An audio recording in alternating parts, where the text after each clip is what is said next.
시온 찬양대에 찬양 감사합니다. 하나님에 대한 사랑 찬양인데 하나님이 기쁘시게 받으신 줄 믿고 또 여러분들에게도 많은 은혜가 된 줄로 믿습니다. 하나님의 사랑을 찬양하는데 우리 찬양대의 표정만 봐도 사랑이 좀 느껴져요. 특히 지혜하시는 분의 그 표정은 우리들에게 정말 보는 것 자체로 감동을 주는 것 같습니다.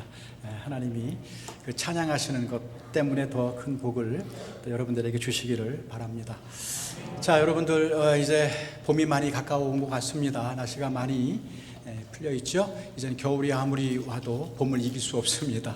우리가 마음을 좀 편안하게 포근하게 가지면서 신앙생활 했으면 좋겠습니다. 우리 옆에 분들과 함께 이렇게 한번 인사해 볼까요? 옆에 계셔 주셔서 행복합니다. 이렇게 한번 인사하겠습니다.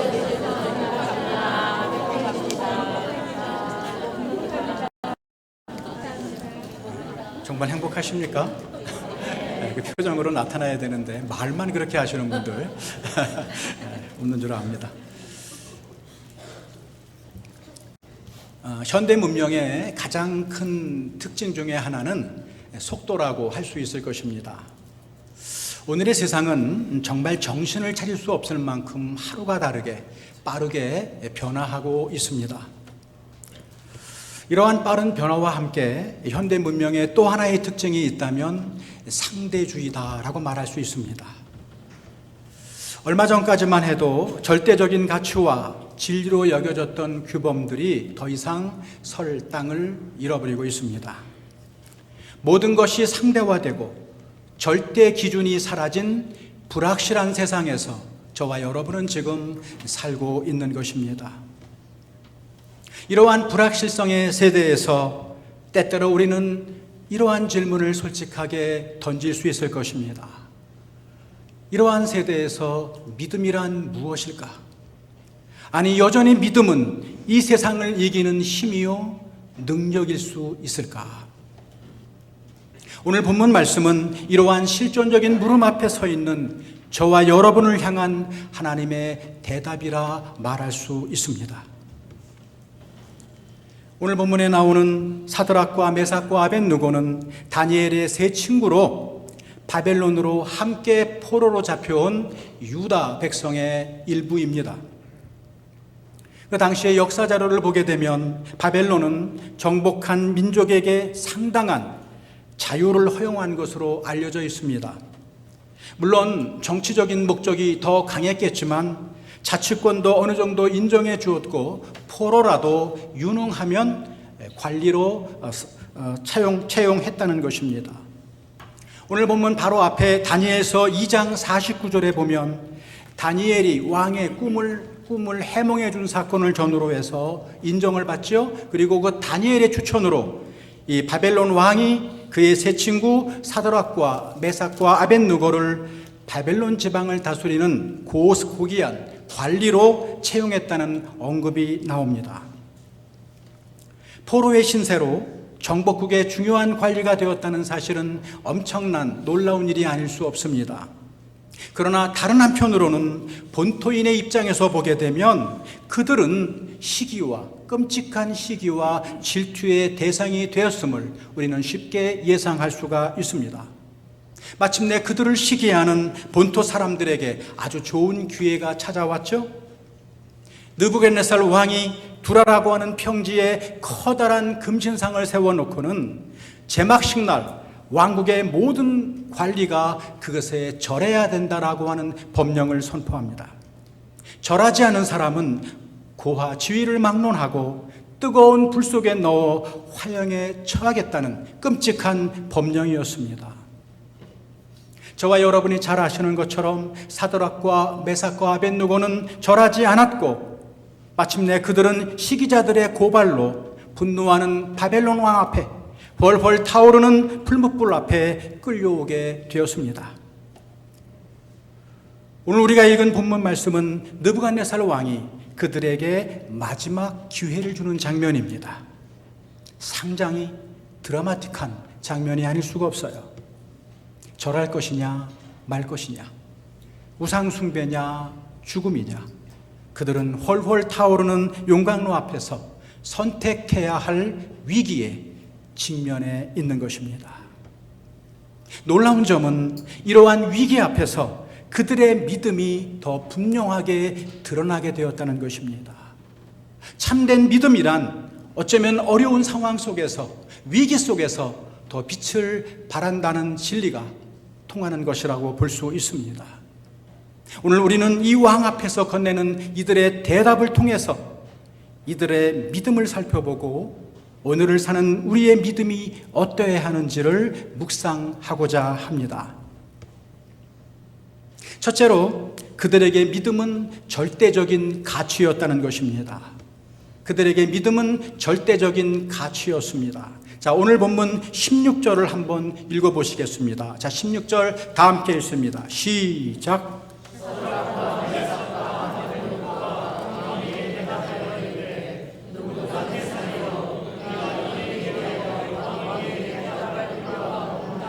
아멘. 왕이 묻습니다. 지금이라도 내가 세운 금신상 앞에 엎드려 절하면 살려줄 것이지만 절하지 않으면 이 풀무불 속에 던져놓을 것이다. 어느 신이 너희를 내 손에서 구해낼 수 있겠느냐? 이 질문에 대해 세 젊은이는 간단하게 이렇게 대답합니다. 왕이요, 우리가 이 일에 대해서는 더 이상 대답할 필요가 없나이다. 여러분, 이것은 얼마나 강력한 표현입니까? 그 일을 두고서는 더 이상 논할 필요가 없다는 것입니다. 타협의 여지가 없다는 것입니다. 그것이 무엇입니까? 하나님과의 관계입니다. 하나님에 대한 믿음의 절개입니다. 내가 다른 것은 좀 양보할 수 있어요. 내가 다른 것은 좀 타협할 수도 있어요. 그러나 하나님과의 관계만은 결코 타협할 성질의 아니라고 하는 대답입니다. 이 세 사람은 분명하게 알고 있었어요. 보이는 우상은 실상은 아무것도 아니며 하나님이야말로 자신들의 전 인격을 걸고 바르게 응답해야 될 참된 믿음의 대상이라는 것을 알고 있었다는 것입니다. 사실 그들이 처한 상황은 어느 것 하나 확실한 것이 없는 상황이 아닙니까? 지금 그들은 정든 고향을 떠나 모든 것이 낯설은 먼 타국 땅에 와 있습니다. 그것도 자유민이 아니라 포로맨의 신세로, 내일을 장담할 수 없는 포로인의 신세입니다. 그래도 지금까지는 다행히 왕의 총애를 입고 있었지만 앞으로 어떻게 될지 전혀 예측할 수 없는 상황이었습니다. 이러한 불확실한 상황 속에서 그들이 조금만 타협했다면 이 낯선 타국에서 얼마든지 편안하고 윤택한 삶을 누릴 수도 있었을 것입니다. 하나님을 섬기지 말라는 말이 아닙니다. 이 당시 바벨론은 각종 우상과 상대와의 물결이 판을 치는 다원주의와 혼합주의의 세계였습니다. 그러므로 왕이 요구하는 것은 얼마든지 너의 신을 섬겨라. 그러나 나의 신들도 섬겨라. 이것입니다. 하나님도 붙잡고 우상도 붙잡고 누이 좋고 매부 좋고. 여러분, 이거 얼마나 합리적이고 매력적인 유혹입니까? 둘 다를 잡으면 얼마나 더 좋은 삶이 이들에게 보장이 되겠습니까? 그러나 그럼에도 불구하고 그들의 신앙은 전혀 위축되거나 흔들림이 없었다는 것입니다. 왜 그렇습니까? 모든 것이 변하고 모든 것이 상대화되는 세상 속에서도 한 분 하나님과의 올바른 관계는 절대로 타협하거나 양보할 수 없는 절대적인 가치였기 때문입니다. 그들의 세 친구 다니엘도 마찬가지 아닙니까? 여러분, 다니엘서 1장 8절을 한번 읽어보겠습니다. 1장 8절 다 같이 시작. 다니엘은 뜻을 정하여 왕의 음식과 그가 마시는 포도주로 자기를 더럽히지 아니하리라 하고.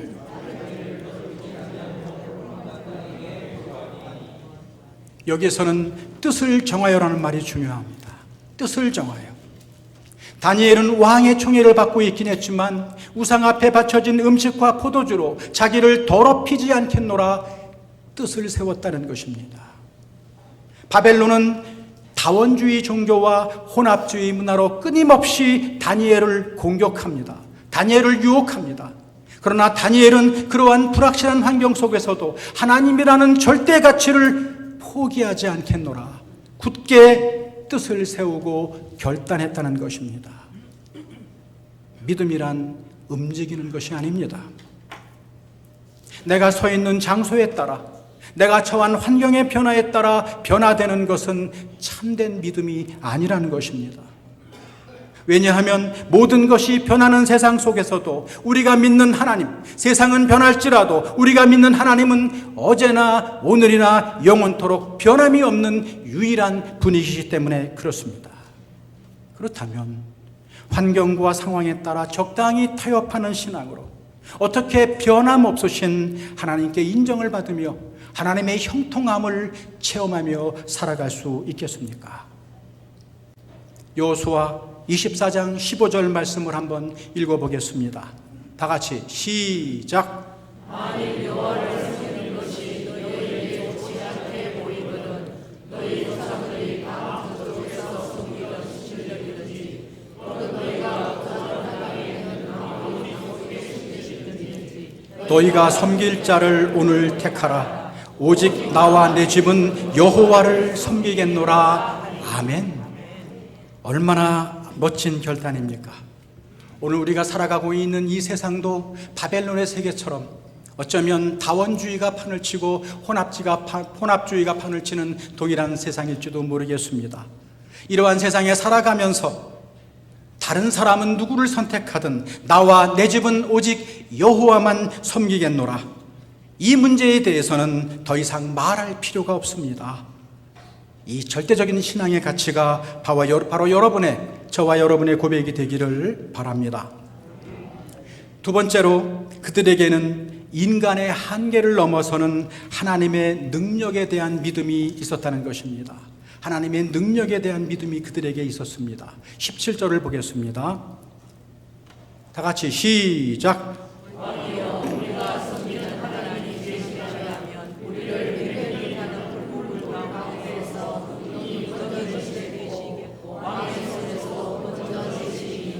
아멘. 여러분, 이게 무슨 말인가 하면 하나님이 원하시기만 한다면 그분은 이 불이 아니라 더 큰 위기의 상황 속에서도 우리를 능히 건져낼 수 있는 분이다 라고 하는 믿음의 고백인 것입니다.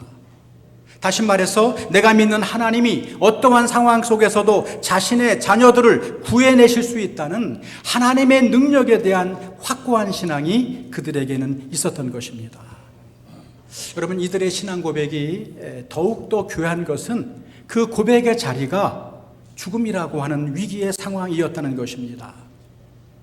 사실 저와 여러분이 삶이 평안할 때는 하나님의 능력을 믿는다고 고백하는 것이 별로 어려운 일이 아닙니다. 우리의 삶이 순조롭게 진행될 때는 이러한 신앙 고백이 결코 어렵지 않을 것입니다. 그러나 내가 질병으로 누워있는 바로 그 침상에서도 나를 치료하실 수 있는 하나님의 능력을 여전히 신뢰할 수 있으십니까? 내가 지금 사업에 실패하여 파산한 그 상황에서도 나를 다시 회복시키실 수 있는 하나님의 능력을 여전히 여러분 믿을 수가 있으십니까? 앞뒤 전혀 희망이라고는 보이지 않는 나의 이 열악한 현실을 한복판에서도 능히 다시 일으켜 세울 수 있다고 하는 그 하나님의 능력을 변함없이 여러분은 신뢰할 수 있으신지요? 언제 우리가 이처럼 하나님의 능력을 전심으로 신뢰하는가 하면 내 능력의 한계를 절실하게 깨달을 때입니다. 내 한계를 분명하게 깨달을 때, 그때 하나님을 전적으로 의지하게 되는 거죠. 내가 아직도 내 힘으로, 내 능력으로 살만하다라고 생각할 때는 하나님의 능력을 전적으로 신뢰할 수 없습니다. 저에게 아들이 하나 있는데 유학 중에 독일에서 그 애를 낳았습니다. 그 어린아이 자라면서 어느 날 굉장히 심하게 아팠습니다. 병원에 갔다가 왔는데도 좀처럼 열이 가시지 않는 거예요. 말도 잘 통하지 않는 낯선 타국에서 밤새 고통에 신음하면서 아빠가 무엇인가를 해주기를 바라는 그 아이의 눈길을 바라보면서 제가 해줄 수 있는 것은 아무것도 없었어요. 오직 그의 손을 잡고 하나님의 능력을 구하는 것뿐이었습니다. 내가 얼마나 무력한 존재인가를, 한계 있는 존재인가를 절실하게 깨달을 때 비로소 우리는 하나님의 능력을 전적으로 의지하고 그분께 나를 맡길 수 있게 되는 것입니다. 복음서에 보면 우리 주님께서는 병자를 고칠 때마다 자주 이런 말씀을 하시지요. 어떤 말씀을 하십니까? 사실은 그런 말씀이 없어도 고칠 수 있는 분이시지만 이런 말씀이 나오게 하시는 것 같아요. 내 믿음대로 될지어다. 내 믿음대로 될지어다 라는 말씀이 많이 나옵니다. 여기에서 믿음이라는 말은 기대감이라는 말로 바꿔 쓸 수 있습니다. 그러니까 내 믿음대로 될지어다 라는 말은 네가 나에게 기대한 대로 될지어다 라는 말입니다.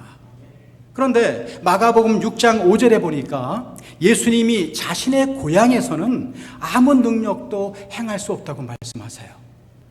아무 능력도 행할 수 없었더라 그렇게 말씀하고 있습니다. 그 이유가 6장 6절에 나옵니다. 무슨 말이냐 하면 저희 믿지 않음을 이상히 여겼다. 주님께서 저희의 믿지 않음을 이상히 여겼다는 것입니다. 무슨 말입니까? 인간적으로 너무나 잘 알아요. 고향 사람들은 인간적으로 너무나 잘한다고 생각했기 때문에 고향 사람들은 예수를 믿지 않았습니다. 다시 말하면 예수님에게서 아무것도 기대하지 않았다는 거예요. 아무런 기대감이 없는데 도대체 무슨 일이 일어날 수 있겠습니까? 여러분 한번 자신에게 솔직하게 질문해 보세요. 지금 여러분이 믿고 있는 하나님은 얼마만한 하나님이십니까? 이 변화무쌍한 환경 속에서 그저 그럭저럭 마지못해 살게 해주시는 그런 하나님이 여러분의 하나님이십니까? 아니면 내 모든 삶의 난관을 헤치고 연약하고 부족하지만 이 나를 통하여 하나님의 놀라운 계획을 이뤄나가시는 그 하나님이 여러분의 하나님이십니까? 여러분은 지금 하나님에게 무엇을 기대하고 계십니까? 오늘 이 예배에 오시면서 어떤 기대감을 가지고 여러분 이 예배에 참여하셨습니까? 인생의 여러 가지 문제들을 끌어안고 물음표로 왔지만 하나님의 말씀을 통해서 그 대답을 듣는 느낌표로 나갈 수 있다는 기대감, 물음표로 왔다가 느낌표로 나아갈 수 있는 그러한 예배에 대한 기대감이 있습니까? 그런 기대감이 있는 사람에게는 내 믿음대로 될지어다라고 하는 주님의 음성을 들을 것입니다. 그러나 예배에 참석하면서도 아무런 기대감이 없어요. 그저 참석하는 데 의미를 두는 사람, 그런 사람은 무엇을 얻을 수, 누구를 만날 수가 있겠습니까? 문제는 우리가 하나님의 능력 안에서 오늘의 현실을 기대하는 믿음의 눈을 잃어버렸다는 것입니다. 하나님을 믿는다고 하면서 그냥 자기 힘으로, 자기 능력으로 헤쳐나가다 보니까 얼마나 힘들고 어려운 삶이 반복되고 있습니까? 우리 앞에 주어진 문제나 난관이나 역경이 아무리 무겁더라도 열정탐꾼의 그 판단처럼 상대는 거인과 같고 골리앗 같고 나는 그 앞에 스스로 메뚜기와 같은 그런 부족한 자이지만 하나님이 개입하신다면, 하나님의 능력이 개입하신다면 그래도 불가능할 것입니까? 여호수아와 갈렙처럼 나는 스스로 메뚜기 같지만 여호와 하나님의 능력이, 만군의 주 여호와가 나와 함께 하시면, 그의 능력이 함께 하시면 나는 이길 수 있다 라고 하는 그 믿음, 그 인간의 한계를 넘어서는 믿음, 그 믿음을 이 사드락과 메삭과 아벤느고는 가지고 있었다는 것입니다. 사랑하는 성도 여러분, 그들의 믿음은 여기에서 머물지 않습니다. 그들이 보여주는 믿음의 본질은 그 다음에 여실히 분명하게 드러납니다. 마지막 세 번째로 그들에게는 그리 아니하실지라도의 믿음이 있었다는 것입니다. 여러분 18절 말씀을 한번 읽어보겠습니다. 18절 말씀 다 같이 시작.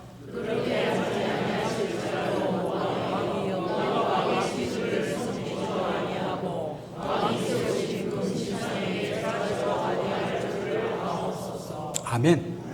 여러분 잘 아시는 말씀이죠. 여기서 제일 중요한 단어는 무슨 단어입니까? 그렇게 하지 아니하실지라도, 그리 아니하실지라도 라는 말이 제일 중요합니다. 자, 이 말은 무슨 뜻일까요? 이 말씀은 그 앞에 있는 17절 말씀과 17절 말씀과 연결해야만 그 의미가 분명하게 살아날 수가 있습니다. 하나님은 능히 우리를 구원할 수 있는 전능하신 분이십니다. 그러나 그렇게 하지 않으실지라도, 우리는 하나님을 결코 포기할 수 없습니다 라는 고백인 것입니다. 그러므로 이 고백의 중심에는 내 생각과 내 뜻을 넘어서는 하나님의 뜻에 대한 완전한 순종이 전제되어 있는 것입니다. 다시 말해서 하나님은 능히 우리를 구원할 수 있는 분이십니다. 그분은 우리의 아버지이시기 때문에 능히 우리를 구원할 수 있는 능력이 있으십니다. 그러나 그리 아니하실지라도, 다시 말해서 이 풀무불이 하나님의 뜻일지라도 지금은 도무지 이해할 수 없지만 우리는 그분의 뜻에 순종할 것입니다 라고 하는 고백인 것입니다. 여러분, 얼마나 대단한 고백입니까? 하나님은 당신의 사랑하는 자녀들에게 복을 내려주십니다. 우리에게 건강을 주십니다. 우리가 기대한 대로 성공도 주십니다. 우리가 기도한 대로 즉시 응답해 주실 때가 많습니다. 그러나 그리 아니하실지라도 여러분은 여전히 그분을 신뢰하실 수가 있으시겠습니까? 내가 소중히 계획한 그 일이 실패하고 도무지 이해할 수 없는 시련과 고통이 다가올 때도, 그럼에도 불구하고 변함없이 하나님은 선하시다, 하나님의 그 선하신 뜻을 믿고 그분의 뜻에 순종할 수 있으십니까? 아멘. 이것이 바로 그리 아니하실지라도의 신앙인 것입니다. 여러분, 이 말은 겟세마네 동산에서 기도하시던 예수님의 모습을 우리에게 상기시키지 않습니까?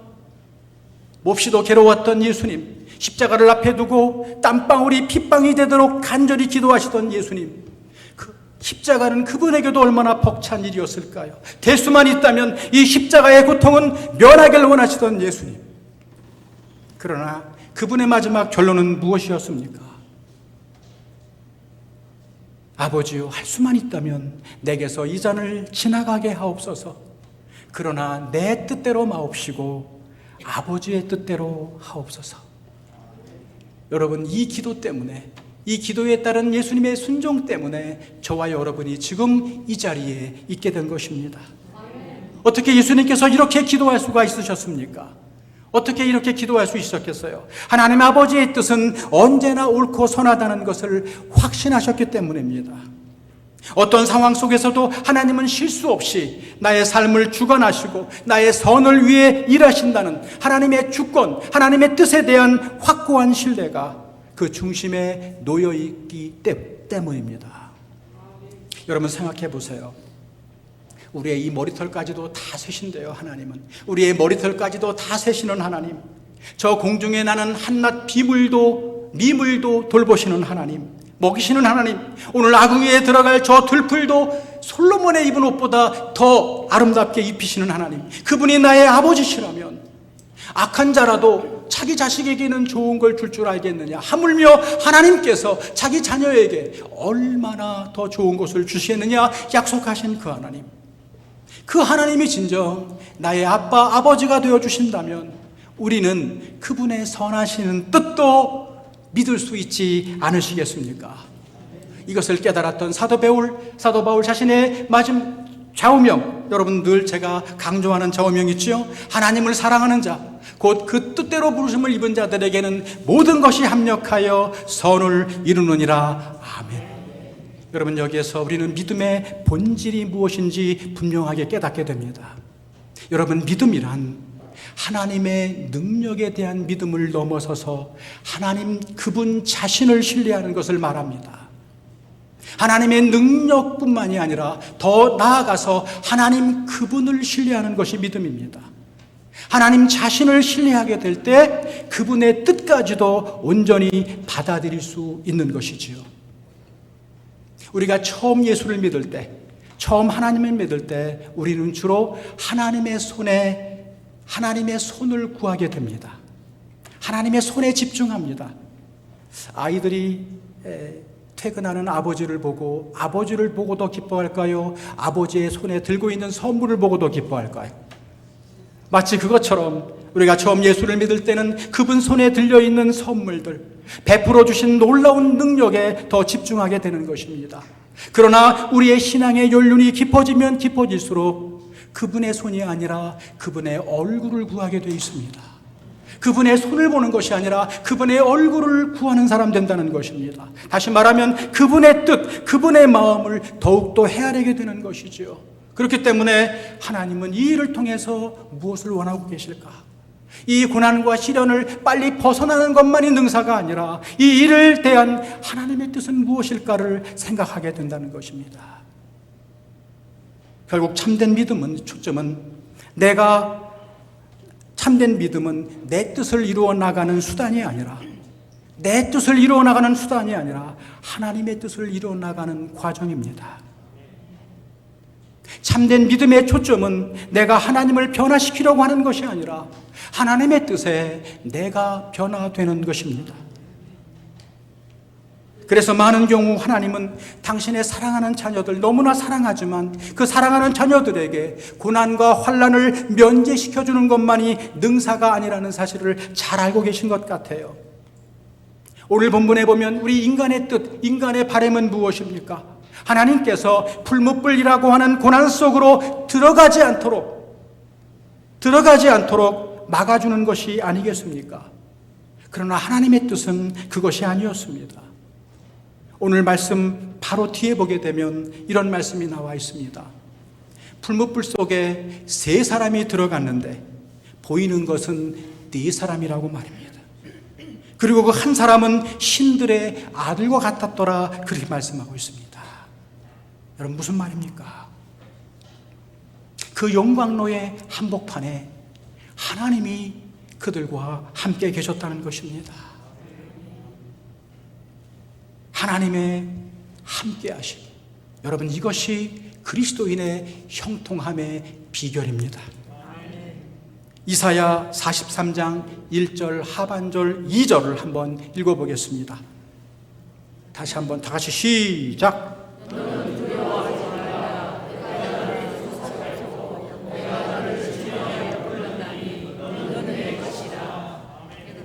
내가 물 가운데로 지날 때에 내가 너와 함께 할 것이라. 강을 건널 때에 물이 너를 침몰하지 못할 것이며 네가 불 가운데로 지날 때에 타지도 아니할 것이라. 이 마지막에 나오는 말씀 얼마나 오늘 말씀과 딱 맞아떨어집니까? 내가 불 가운데로 지날 때도 있을 것이다. 지날 때에 그러나 타지 아니할 것이다. 이것이 하나님이 그들을 다루신 방법이었습니다. 다시 말해서 하나님은 그들로 하여금 풀무불의 고난을 면제시켜 주신 것이 아니라 일단 들어가게 해놓고 그 다음에 그 풀무불의 한복판에서 그들과 함께 하시며 그들을 보호하시며 완전한 구원을 이루어내십니다. 너무나 놀라운 것은 그 용광로와 같은 화력 가운데 머리털 하나 상하지 않고 그을리지 않았고 살아서 나올 수 있었고 그들은 이전보다 더 큰 직책을 보장받았다고 전합니다. 사랑하는 성도 여러분, 그러면 하나님은 왜 이런 방식을 선택하셨을까요? 하나님은 왜 이렇게 하셨을까요?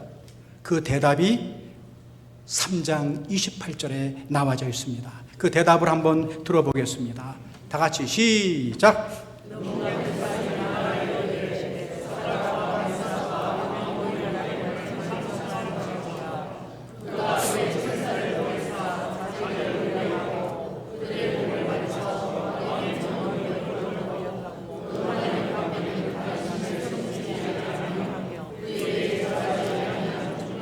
구원하셨도다. 아멘. 이건 무슨 말입니까? 이건 정말 놀라운 반전입니다.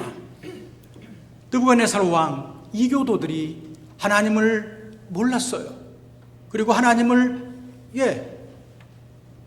모욕하지 않았습니까? 그러나 이들의 신앙을 통해서 그 왕을 비롯한 주위의 이교도 사람들이 하나님을 하나님으로 인정했다는 것입니다. 이들의 불굴의 신앙 때문에 하나님이 이방인들 가운데에서 높임을 받고 영광을 받으신 것입니다. 이것이 하나님의 뜻이었습니다. 물론 이 3사람은 처음에는 이러한 하나님의 뜻을 몰랐어요. 자기들 앞에 있는 상황도 전혀 이해할 수 없었습니다. 그러나 그럼에도 불구하고 하나님의 선하신 뜻을 믿고 온전히 순복했을 때 그들은 놀라우신 하나님의 뜻도 이루어드렸고 자기 자신들도 최상의 보상을 받았다는 것입니다. 사랑하는 성도 여러분, 이런 의미에서 참된 믿음이란 나를 넘어서는 것입니다. 나라고 하는 틀에 묶여있는 한, 이 나라고 하는 틀에 묶여있는 한 믿음의 본질에 도달할 수가 없어요. 내가 이해한 것만큼만 믿고 내가 아는 것만큼만 순종한다면 어떻게 놀라운 일이 일어날 수가 있겠습니까? 이미 내가 다 알고 내가 다 예상하는 것들인데 말이죠. 내 이성으로 나를 보호하고 내 경험으로 나를 재단만 하고 있다면, 내 고정관념과 선입견에만 사로잡혀 있다면 어떻게 하나님의 놀라우신 그 능력을 힘입을 수가 있겠습니까? 사드락과 메삭과 아벳느고는 자기가 이해했던 것만 순종한 것이 아니라 내 이해의 영역을 넘어서서 하나님의 선한 뜻에, 하나님의 주권에 자신을 던진 사람들이었습니다. 나를 넘어서는 믿음, 때로 내 이성으로는 이해되지가 않지만, 내 부족과 한계가 분명하지만 내 어떤 틀을 넘어서서, 내 생각을 넘어서서, 내 고정관념에서 벗어나서 나를 사랑하시는 그 하나님 아버지께 전적으로 나를 맡기고 주님의 주권에 순종할 때 비로소 놀라운 하나님의 형통함을 경험하게 되는 것이 아니겠습니까? 그리 아니하실지라도의 믿음, 나를 넘어서서 하나님의 능력에 대한 믿음도 넘어서서 하나님 그분의 주권과 그분의 선하신 뜻을 전적으로 신뢰하는 믿음, 이 믿음이야말로 이 불확실한 세상을 넉넉히 이길 수 있는 능력이 되는 것입니다. 왜냐하면 그들이 어떤 곳에 있든지, 설사 용광로의 한복판에서도 그들과 함께 계시는 하나님이 그들의 삶을 가장 멋지고 아름답게 인도해 주실 것이기 때문입니다. 아무쪼록 하나님이 저와 여러분을 복 주셔서 이 사드락과 메삭과 아벳느고의 절대 신앙이 저와 여러분의 신앙이 되기를 주의 이름으로 축원합니다. 기도하겠습니다. 살아계신 아버지 하나님, 하나님의 은혜를 감사합니다. 오늘도 말씀을 통해 믿음의 본질, 참된 믿음이 어디까지 올라갈 수 있는지를 다시 한번 확인하게 하시고, 지금 우리의 믿음의 현 주소가 어디에 있는지 점검하게 해주시니 감사합니다. 아버지 하나님, 우리 효목제 일교회의 모든 성도를 복주셔서 정말 예수 잘 믿는 사람들 되게 해주시기를 원합니다. 그래서 우리가 처한 이 모든 불확실한 환경 속에서도 확고한 믿음으로 하나님 아버지의 뜻을 온전히 이루어드리는 아름다운 주의 종들 다 될 수 있도록 인도하여 주시옵소서. 살아계신 예수 그리스도의 이름으로 간절히 감사하며 기도 올리옵나이다. 아멘.